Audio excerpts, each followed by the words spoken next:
One quiet night, Omar was sitting in his living room reading a book. The weather was cold and the wind was howling outside the window. As he was engrossed in his reading, he suddenly heard the sound of a child crying. He looked up and listened intently, but he couldn't determine the source of the sound. At first, Omar thought it was just his imagination, or that the sound was coming from the neighbor's house. He tried to ignore it and went back to his book. But the sound continued and became more distinct. It was a sorrowful, pained cry, as if someone was calling out to him. Omar decided to investigate. He got up and started walking around his house, trying to trace the sound. He checked every room, from the kitchen to the bathroom, but found nothing unusual. When he reached the upper floor, the sound grew louder, as if it was coming from the master bedroom. Omar entered the room cautiously, feeling a chill run down his spine. The room was dark except for a faint light seeping in from the window. He followed the sound until he reached an old wardrobe.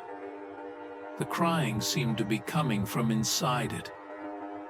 Slowly, Omar opened the wardrobe door, his heart pounding.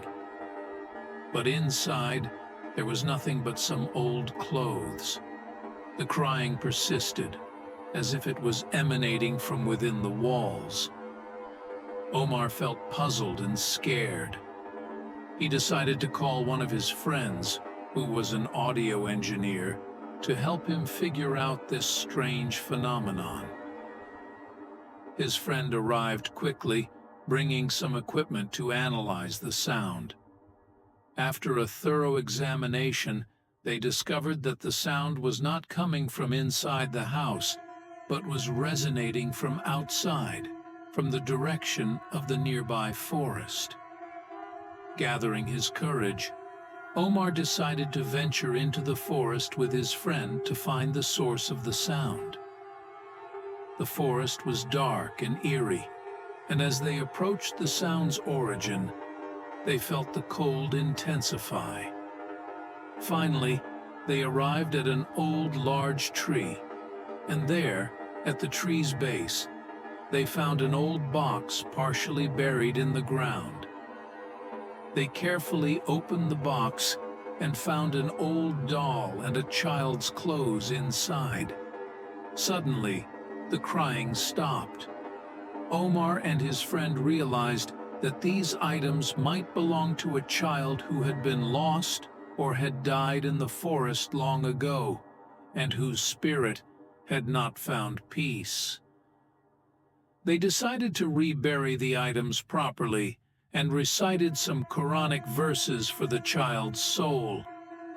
After they finished, they felt the atmosphere warm up, and the sorrowful sound disappeared completely.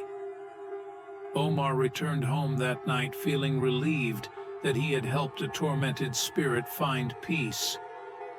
He never heard any mysterious sounds again and lived in tranquility and peace.